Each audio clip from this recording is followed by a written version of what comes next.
Bonjour mesdames, bonjour mesdemoiselles, bonjour messieurs. Quelles que puissent être les divergences, ce qui l'emporte et de loin, c'est ce qui nous rapproche. C'est ainsi, je pense, que l'on peut résumer le télégramme que cette nuit le président Pompidou a adressé de l'avion qu'il ramenait vers Paris au président des États-Unis, Richard Nixon. Quelles que puissent être les divergences, ce qui l'emporte et de loin, c'est ce qui nous rapproche. Vous voyez que le président de la République semble ne pas vouloir tenir compte désormais, comme il l'a fait dans ses présentes déclarations, des quelques incidents qui ont pu marquer son voyage, notamment des incidents à Chicago. Alors, si vous voulez bien, revenons cette nuit avec le retour de M. et Mme Pompidou à Orly. 2h06 ce matin, l'appareil présidentiel s'arrêtait devant le tapis rouge déroulé sur l'aire d'atterrissage jusqu'au salon d'honneur. Quelques instants plus tard, souriant, M. Pompidou apparaissait au sommet de la passerelle, suivi de Mme Pompidou. Il était accueilli par M. Jacques Chaban-Delmas, le Premier ministre. Une gerbe de roses était remise à Mme Pompidou et ensemble, ils se dirigèrent vers le salon d'honneur où se trouvaient tous les membres du gouvernement. M. Pompidou serra la main à tous les ministres, il se tourna ensuite vers les personnalités de l'ambassade des États-Unis qui étaient là également pour l'accueillir.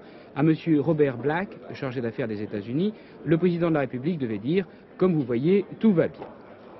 Les membres du gouvernement faisaient ensuite cercle autour du président pour recueillir ses impressions. Le président Pompidou, interpellé par les journalistes, faisait la déclaration suivante.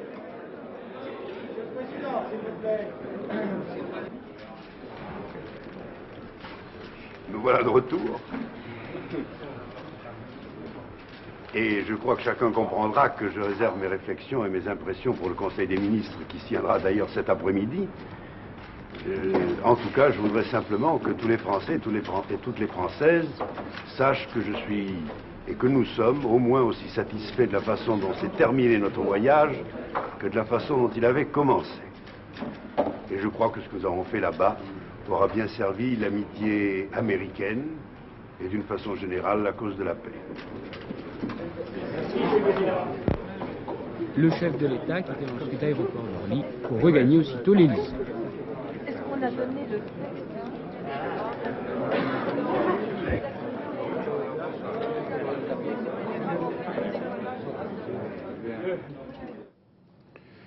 Nous en saurons sans doute plus cet après-midi, puisque, comme le président Pompidou l'a dit aux journalistes à son arrivée à Orly, il y a un Conseil des ministres, exceptionnellement l'après-midi, vous le comprendrez facilement, à 15h30 donc, à l'Élysée.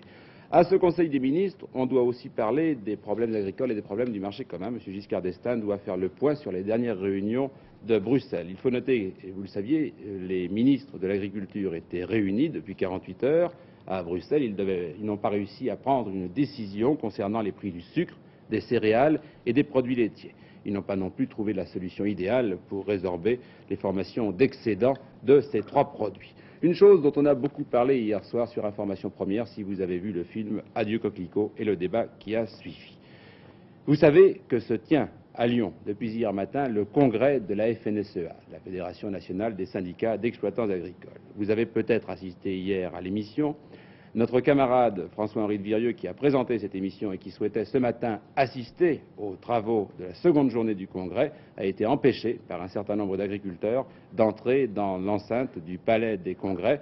Ces agriculteurs lui reprochent, comme l'a fait hier soir en direct en quittant le débat M. Debattis, ces agriculteurs lui reprochent d'avoir donné, disent-ils, de l'agriculture française une image caricaturale, fausse et incomplète. Il faut d'ailleurs noter à ce sujet une déclaration du ministre français, M. Duhamel, qui participait lui aussi au débat hier et qui est arrivé à Lyon ce matin. M. Duhamel dit « Si je n'avais pas prévu de venir à Lyon, l'émission de télévision d'hier m'aurait incité à n'y pas venir. Quand l'agriculture française est attaquée, poursuit M. Duhamel, c'est le devoir du ministre et un devoir d'honnêteté de me trouver à vos côtés. » Je pense donc que nous aurons l'occasion de revenir sur cette affaire et d'avoir de plus amples explications. Une autre situation préoccupante, c'est sur le front du mauvais temps, de la neige, du froid, du verglas. Un peu partout sur les routes, des accidents assez sérieux à déplorer. C'est ainsi que 49 personnes ont été blessées à la suite du dérapage d'un autocar sur la chaussée verglacée dans les environs de Cambrai. Les inondations restent évidemment préoccupantes. Vous savez, les Parisiens le remarquent certainement sans que je donne l'information. Il neige à nouveau sur Paris depuis ce matin. Nous allons, si vous voulez bien, faire le point sur le bassin de la Seine et de la Marne et d'autre part sur la Saône.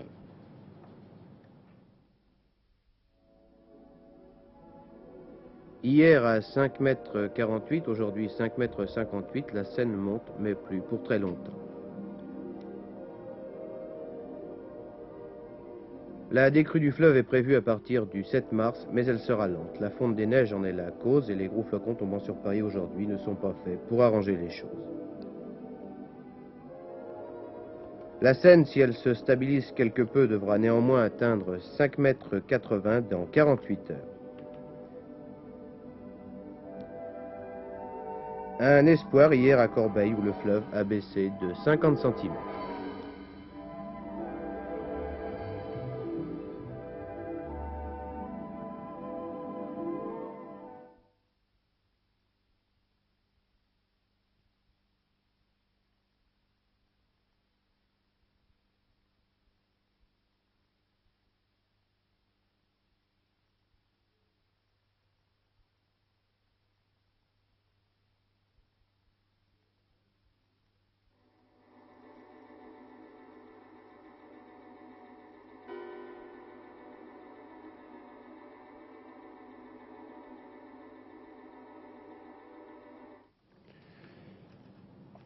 La situation était calme ce matin à Nanterre, mais je pense que dans un instant, avec Dominique Lory, nous pourrons avoir de plus amples précisions. Je voudrais revenir auparavant sur l'inauguration cet après-midi à Paris, la mise en service, je crois que le terme est plus approprié, du périphérique Est. C'est-à-dire que désormais, pour ceux qui ne sont pas parisiens, vous pourrez éviter Paris en arrivant par l'autoroute du Nord, contourner Paris par l'Est de Paris, par un boulevard périphérique complet qui vous amènera jusqu'à l'autoroute du Sud. Ceci à 15 h cet après-midi.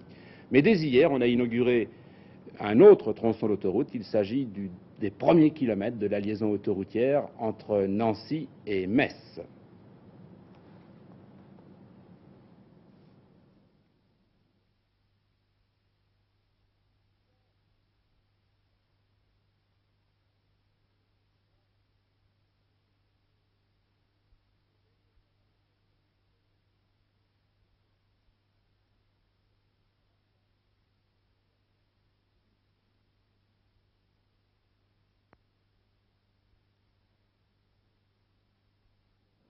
J'ai l'impression que j'ai quelques difficultés à obtenir la liaison avec nos camarades de Nancy. Oui. Je vous précise que ce tronçon d'autoroute permet maintenant de quitter Nancy très facilement puisqu'il y a 3 km qui permettent d'éviter toute la banlieue de Nancy par une autoroute et que prochainement la liaison sera entièrement autoroutière entre Nancy, Metz et même le Luxembourg.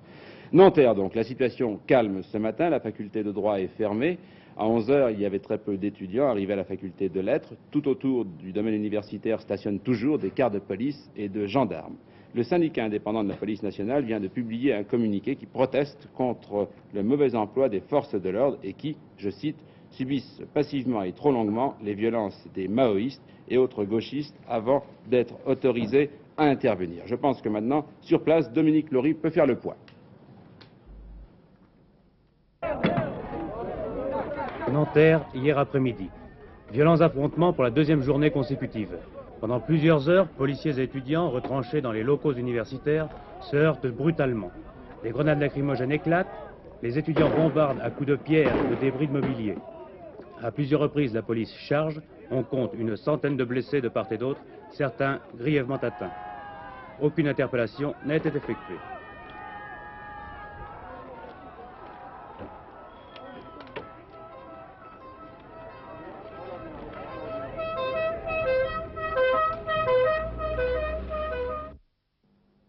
Oui, ce matin, Nanterre est calme. Le campus ressemble à une poubelle boueuse, jonchée de débris de meubles brisés, de pavés, de restes de barricades noircies, des vitres brisées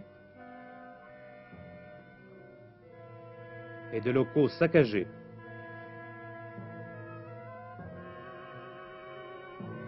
Hier soir, des membres du service d'ordre s'en sont pris aux voitures sur les parkings et aux restaurants universitaires.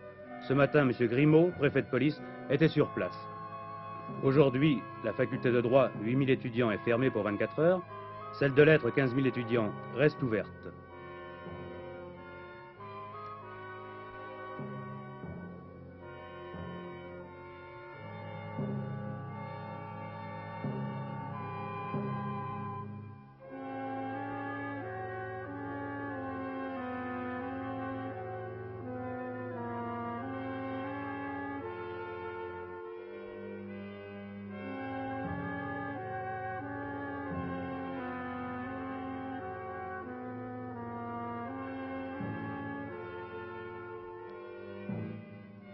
S'il y a encore peu d'étudiants ce matin à Nanterre, la tension persiste.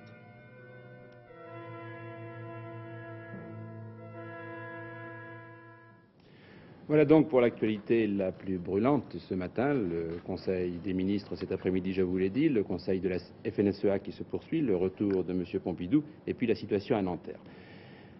Pour l'autre actualité maintenant, il y a 25 ans, la France, les Parisiens surtout, découvraient chez Denise René Vasarely. Vasarely, cette fois-là, faisait sa première exposition. Depuis hier, Vasarely expose à nouveau à Paris et comme il est fidèle, il a décidé d'exposer toujours chez Denise René. Oui, et c'est dans une galerie Denise René agrandie et embellie que Vasarely expose ses dernières peintures et, nouveautés, ses sculptures. Après s'être longtemps consacré au dessin et au problème du mouvement de l'espace, Vasarely, sous l'influence du cinéma, crée la plastique cinétique. L'écran est plan, affirme-t-il, mais permettant le mouvement, il est aussi espace. Vasarely s'attache donc à créer l'illusion du mouvement, de l'espace, de la durée.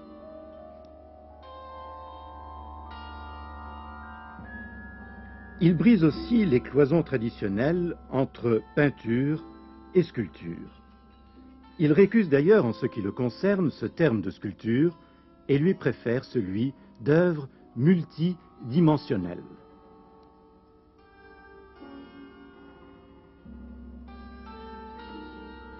Toute ma peinture, toute ma recherche est basée sur les deux dimensions. C'est dans la mesure où la nécessité se présentait d'ajouter de nouvelles dimensions, comme les jeux classiques du plan, que j'ai découpé au fond mes compositions, je les ai portées dans l'espace, obtenant ainsi une troisième, une quatrième dimension même, le mouvement de temps, plus l'espace, ce qui a valu ces objets énigmatiques, mystérieux, n'est-ce pas, que vous voyez ici. Pour composer son univers géométrique, Vasarely se sert de ce qu'il appelle l'unité forme-couleur. Ces unités, placées en perspective contradictoire, lui permettent les passionnantes recherches optiques du mouvement et du relief auxquelles il nous a habitués depuis bientôt 25 ans. C'est Jean-Pierre Anquery qui vous a fait découvrir cette exposition Vasarely à Paris, chez Denise René. Vous vous souvenez certainement de West Side Story. Vous n'avez peut-être pas vu la comédie musicale, mais vous avez sans doute vu le film où, en tout cas, Trini Lopez a popularisé les airs les plus célèbres de cette comédie musicale qui a triomphé de longues années à New York. Son compositeur, c'était Leonard Bernstein. Or, Bernstein est par ailleurs l'un des plus célèbres chefs d'orchestre, un grand pianiste aussi. Pendant 4 jours, et c'est un événement, il va diriger l'orchestre de Paris au Théâtre des Champs-Élysées. Dès ce soir, il va commencer avec la 3e symphonie de Mahler. Claude Samuel et Denise Boer ont cherché à vous faire découvrir ce personnage éclectique qu'est Leonard Bernstein, si éclectique qu'on l'a appelé l'oiseau rare.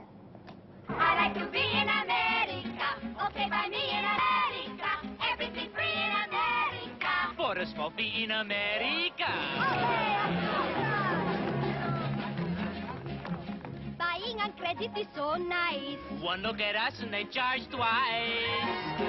I have my own washing machine. What will you have though to keep clean?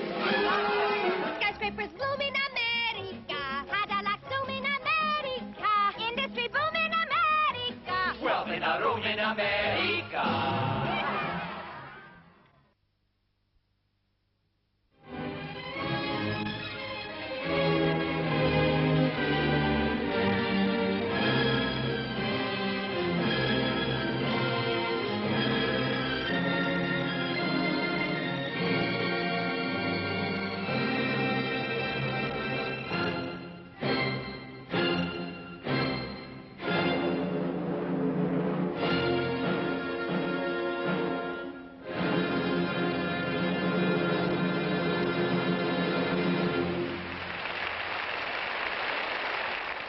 Ces enfants, c'est le public de Bernstein à New York, tel que nous le présente ce document américain.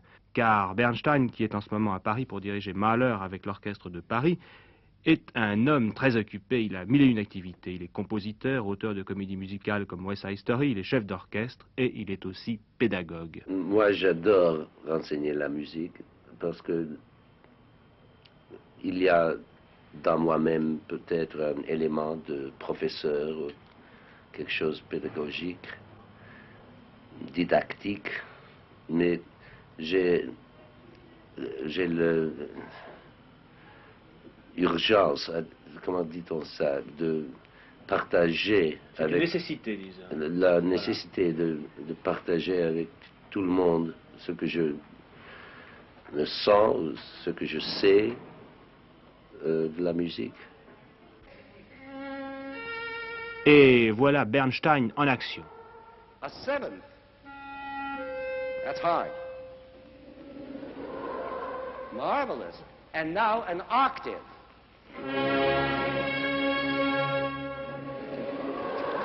Oh, divine. Well, you've just sung all the intervals in the scale. Great. Il y a deux méthodes d'expliquer la musique, et ils sont tous les deux très mauvais. Une méthode est les petites histoires enfantines dont on fait des comparaisons entre la musique et les rivières et les montagnes et les oiseaux, des choses comme ça. L'autre méthode est le contraire, l'autre extrême, qui est de fournir un roadmap, une carte géographique d'une partition. Et moi, je cherche un happy medium entre les deux. Let's take C as our lowest note. The zero Toutes mark. les méthodes sont bonnes et toutes les comparaisons sont excellentes pour essayer de faire comprendre la musique aux enfants. Et Leonard Bernstein n'hésite pas à utiliser un maître à ruban. An octave higher. Now another foot brings us to the next C. And so on all the way up.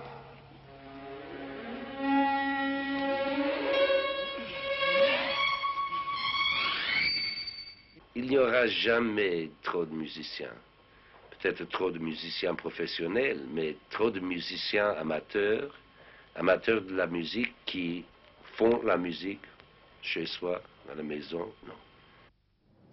Bien, ce professeur de musique au maître à ruban est pratiquement devenu le compositeur officiel des États-Unis, puisqu'on vient de lui commander une symphonie à l'occasion du 200e anniversaire de l'indépendance des États-Unis. Leonard Bernstein, 51 ans, au Théâtre des Champs-Élysées à partir de ce soir. Je pense que là, on change tout à fait de genre. Jean-Michel Lelioure, on va parler de sport. Oui, bien que le sportif puisse aimer la musique d'ailleurs. Oui. Championnat du monde de patinage, d'ailleurs il patine aussi le maître à ruban. Sur de la musique. Championnat du monde de patinage à Ljubljana, et c'est Nepela, le champion d'Europe, qui est en tête actuellement. Les figures imposées se terminent cet après-midi vers 14h devant Timur, l'américain tenant du titre. Par couple, c'est évidemment le célèbre couple soviétique Rodnina Ulanov qui est en tête et qui est bien parti pour être, encore une fois, champion du monde. Championnat de France de ski, il y a 200 concurrentes qui attendent depuis ce matin de pouvoir prendre le départ du slalom géant à Briançon. Malheureusement, il y avait trop de vent et cette première compétition des championnats a été annulée et reportée à demain. En cyclisme, c'est aujourd'hui le début du Tour d'Indre-et-Loire. Encore une bonne préparation, un bon rodage avant Paris-Nice qui débutera, vous le savez, dimanche. En tout cas, il y a dans ce Tour d'Indre-et-Loire organisé par notre ami Devage, qui est un coureur, de Lille, Poulidor, Le Thor, Mota, Godefroot et bien d'autres champions.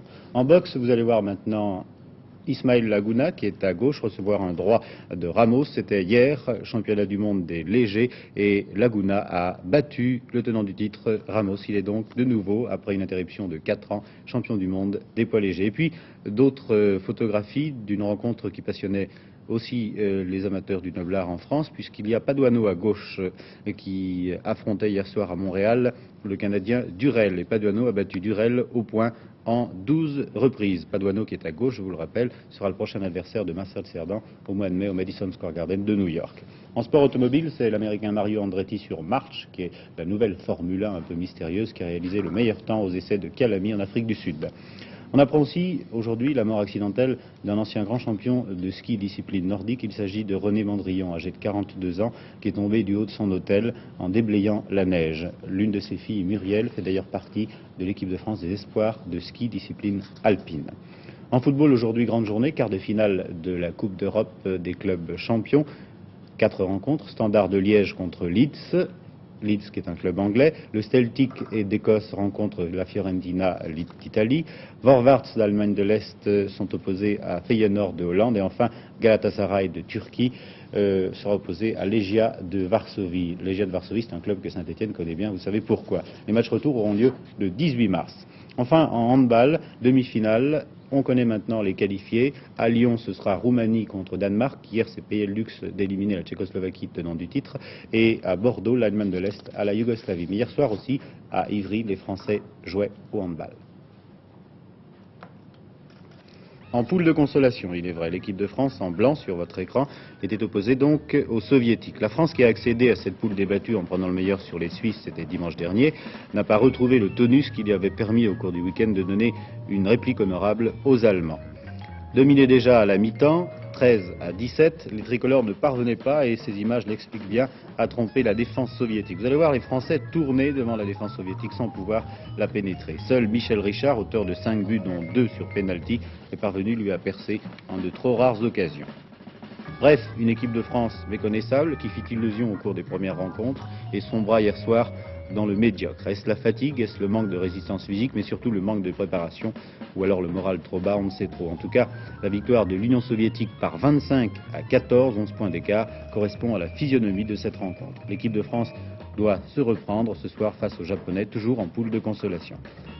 Enfin, n'oublions pas que l'élimination des Soviétiques des quarts de finale de ces championnats du monde a été l'une des grosses surprises des championnats. Ils sont d'une valeur nettement supérieure aux Français. Quant aux Français, je vous le disais il y a un instant, il manque de préparation athlétique.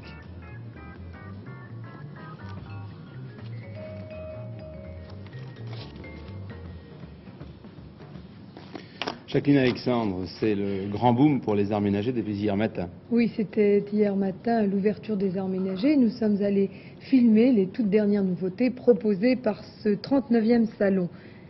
Nous avons sélectionné les nouveautés les plus appropriées aux besoins de la femme moderne.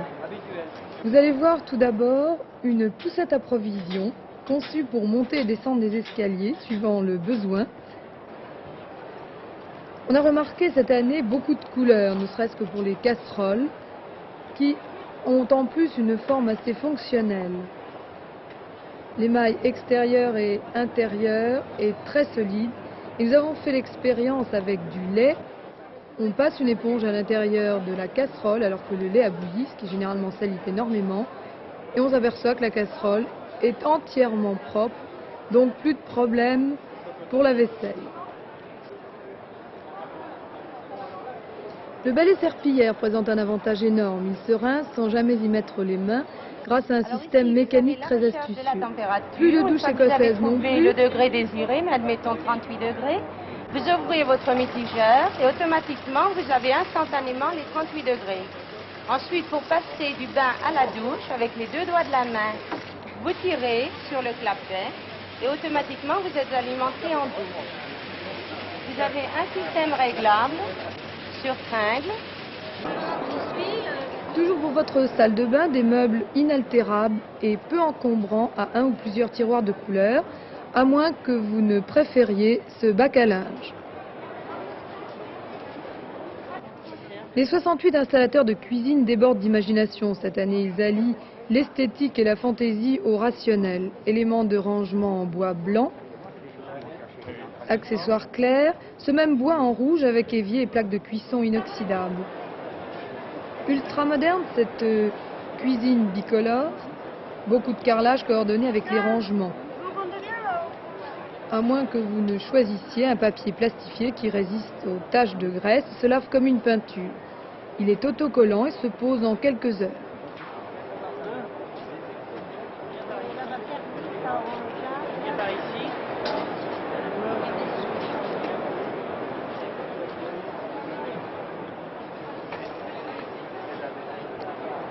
Quoi de plus discret que ces accessoires incorporés? Plus de recoins, tout est encastré.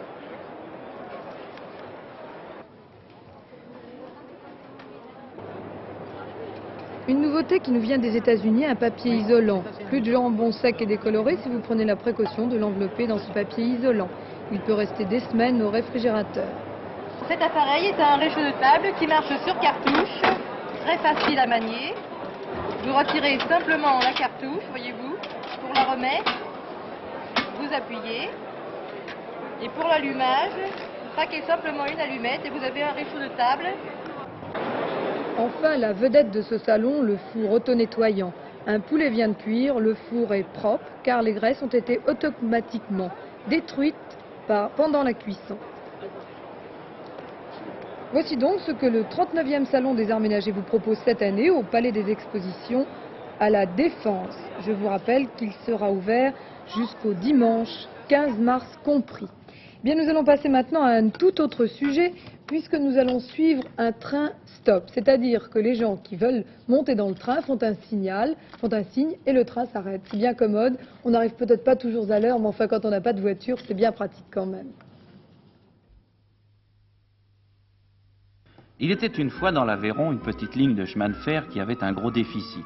Alors, dans les bureaux des chemins de fer à Paris, un responsable se mit à réfléchir, consulta des dossiers, fit un rapport en 15 exemplaires et décida la fin des gardes-barrières. C'est ainsi que les barrières devinrent automatiques. Seulement voilà, les gardes-barrières dans l'Aveyron sont parfois chefs de gare, surtout sur une petite ligne à gros déficit. Alors, depuis le début du mois, l'autorail Rodez-Toulouse s'arrête au gré et à la fantaisie du client. Il y a quelqu'un pour la halte de Saint-Martial. Bon, alors on s'arrêtera. Nécessité faisant loi, les Aveyronnais ont appris à lever le pouce au bord de la voie ferrée. Et contrairement à ce qui se produit très souvent le long des routes nationales, chaque fois qu'ils lèvent le pouce, un chauffeur s'arrête.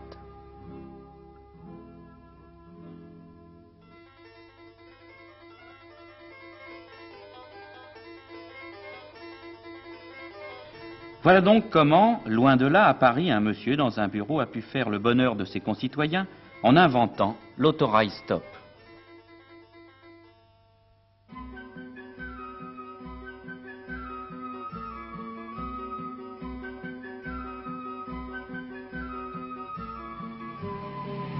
Il faut être en mesure de s'arrêter s'il y a des voyageurs. S'il n'y a pas de voyageurs, on passe. Et s'il y en a à descendre, c'est le chef de train qui nous avertit avant le départ ou par un coup de klaxon. Et oui, la vie, voyez-vous, c'est souvent beaucoup moins compliqué qu'on ne le croit. Et dans l'Aveyron, on en est persuadé.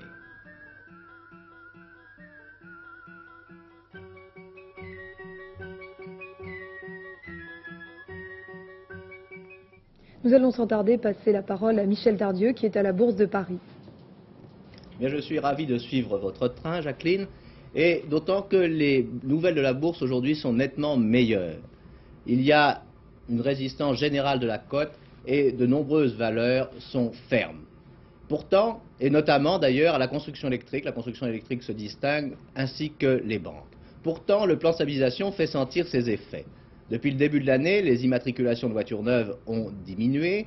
Et d'autre part, l'immobilier ne va pas très bien non plus. Les promoteurs se plaignent de manquer d'argent et les acheteurs éventuels d'appartements se plaignent de manquer de crédit pour acheter ces appartements qui, il faut bien le dire, n'ont pas baissé. D'autre part, sur le marché de l'emploi, pour la première fois depuis plusieurs mois, on constate au début de février une légère augmentation des demandes d'emploi non satisfaites. En bonne logique, ces informations, traduites sur le plan boursier, auraient dû inciter les opérateurs à une certaine retenue. Parce que, bien sûr, quand l'activité économique ralentit, la bourse perd un petit peu le moral. Eh bien, en fait, il n'en est rien. Peut-être parce que tout le monde sait bien qu'un plan de stabilisation c'est fait pour ralentir et que quand on freine, c'est précisément parce qu'on espère arriver à ralentir. Et paradoxalement, un certain nombre d'observateurs voient un motif d'optimisme dans le début de pessimisme de quelques secteurs industriels. Ils disent: plus vite les objectifs du plan de stabilisation seront atteints, plus vite le gouvernement pourra relancer l'expansion. D'ailleurs, les résultats du plan ne sont pas tous négatifs, puisque en février, les réserves d'or et de devises de la France se sont accrues de 399,3 millions de francs, ce qui les porte à 21,7 milliards de francs. En tout cas, les entreprises ne se laissent pas aller à la morosité, si l'on en juge par les appels qu'elles lancent actuellement sur le marché financier. Elles ont l'air décidées à investir pour être prêtes à tirer parti du redémarrage de l'économie qui ne manquera pas de se produire. Vous le savez, les emprunts et les augmentations de capital se succèdent à un rythme rapide.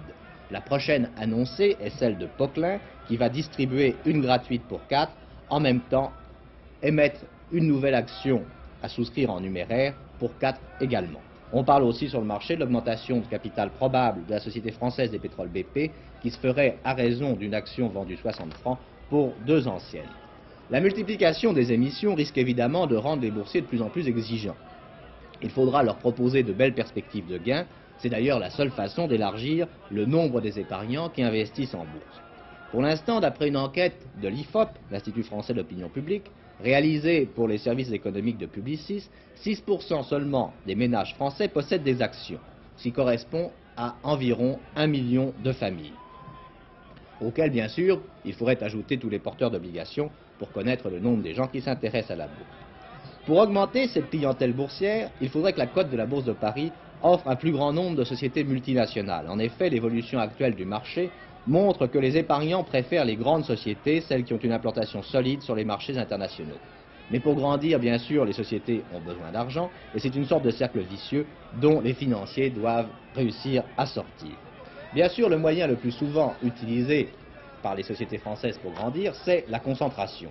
Soit qu'il s'agisse de fusion entre des sociétés déjà parentes, c'est le cas de l'opération que Péchinet est en train de réaliser aux États-Unis, où la société regroupe ses filiales, soit qu'il s'agisse simplement de rapprochement entre sociétés indépendantes, c'est le cas aujourd'hui des Ressorts du Nord, de la Manufacture Générale des Ressorts et d'Acmer, qui constituent un groupement d'intérêt économique sous le nom de Ressorts Industrie. Assez curieusement, Fortune, le grand magazine économique américain, écrit aujourd'hui que la manie des fusions risque d'être dangereuse pour les économies européennes. Fortune résume sa pensée en disant que ce sont les petits qui ont survécu dans l'histoire et la préhistoire, alors que les dinosaures ont disparu. On peut se demander si l'analyse du journal américain est tout à fait désintéressée, et si en définitive ce ne sont pas surtout les monopoles nationaux qui risquent de se créer en Europe qui gênent les Américains, d'autant que ces monopoles sont bien sûr aidés par les gouvernements européens. Fortune, en effet, s'en prend surtout aux géants européens qui n'ont pas des marchés intérieurs à leur taille. Ce raisonnement est difficilement acceptable parce qu'il reviendrait à dire que seuls les Américains qui ont un très grand marché intérieur pourraient avoir des sociétés de première dimension qui, elles, se tailleraient, se partageraient tous les grands marchés du monde. Sur le marché de l'or, où les Américains, bien qu'il n'ait pas une demande intérieure importante, ont remporté, vous le savez, des succès très importants, eh bien aujourd'hui la barre et le lingot sont en léger repli, tandis que les pièces sont irrégulières. Aux rentes, je crois que le Pinet perd au dernier cours 20 centimes par rapport à son cours de la veille. Le Pinet va apparaître, le voilà, il est à 152,90, oui, c'est 20 centimes de moins qu'hier. Ici, la Bourse de Paris, à vous Jacqueline Alexandre. Je crois, Philippe Gildas, que vous avez une information. Deux très brèves informations. Monsieur Chaban-Delmas a reçu ce matin pendant 1h15 Monsieur Guichard et Monsieur Marcelin à propos de Nanterre. D'autre part, Orly, trafic fermé depuis 1 heure en raison de la neige qui continue de tomber sur Paris et qui paralyse les pistes. Bien, mesdames, mesdemoiselles, messieurs, je crois que Télémidi est maintenant terminé. Au revoir, à demain.